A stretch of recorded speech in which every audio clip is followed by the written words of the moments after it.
Yeah. BN Record. Au sio? The mic check 1Q tena. Kuna siku ipo njiani, kimya chake kimejificha, hata upepo hautopumua, anga likijifunika, wenye macho tajionea kila ambacho nimeandika. Nukuu unachokisikia kwenye speaker, milima itatetemeka, bahari itarudi nyuma, kila sauti tazima itabaki moja kiunguruma. Watawala tutatafuta visingizio vya kubuni, la hiyo siku haina huruma na wote walikuwa wahuni. Siku isiyo na jina, haina tarehe kalenda, haipo kwenye ramani wala haijahitajwa na wahenga. Ni siku ya tafakari, siku ya kuirudisha fikra kwa walioipoteza. Future ndo siku ya kuirudisha. Hakutakuwa na mziki wala ngoma za wasanii.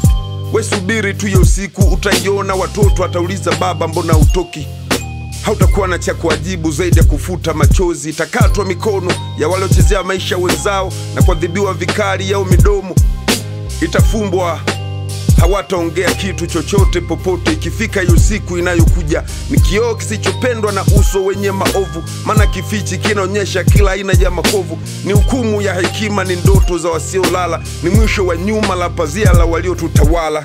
Siku sio na jina, bado ipo njiani, natembea na haijulikani lini itafika. Wengi tumewahi, tumeketi tukisubiri kwa hamu ya kuipokea, iwe ni usiku au alfajiri. Atakuja nayo baba mwenye usongo wa kutokomeza kila aina ya njia kuuza uongo, kabla taja siku zake za kurudi kwenye udongo. Hiyo siku atafika nayo, atakuwa mwendo mdogo mdogo. Atakuja muda ambao wengi hawaja udhania, ghafla bin vu, iwe ni kwa wema au kwa kuvamia. Sauti yake tavunja minyororo ya hofu na chuki, kweli utavuliwa nguo, kila mmoja atauona uchi.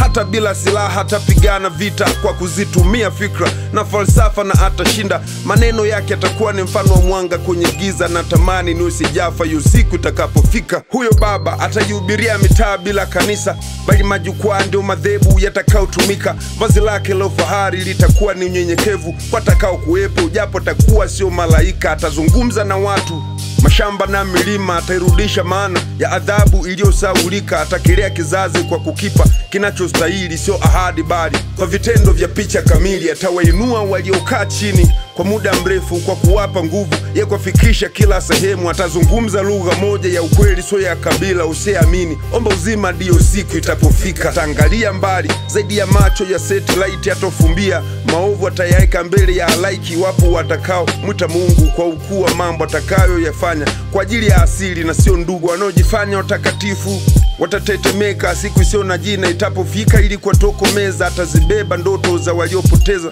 tumaini na kuzirejesha upya bila ya kutumia umimi. Niamini, kuna siku isiyo na jina na inakuja bila taarifa. Nimetabiri kwa njia ya kutunga, kila ambaye anatuzuga takiona cha mtema kuni. Hiyo siku ikifika, adui ulichopanda utakivuna. Hakuna mdhalimu atakezijaza sentensi zake, zitasimamia haki bila kubagua upande. Kila aliyejifadhi nyuma ya uongo atajikuta ameangukia mbele ya ukweli usiohitaji longolongo. Siku hiyo itakuwa ni siku ya kuamka kutoka kwenye njozi za alinacha na kuiona kesho mpya. Atayaita majina ya waliopotezwa na mifumo, kisha atayapa nafasi ya kusimama kama nguzo. Asante.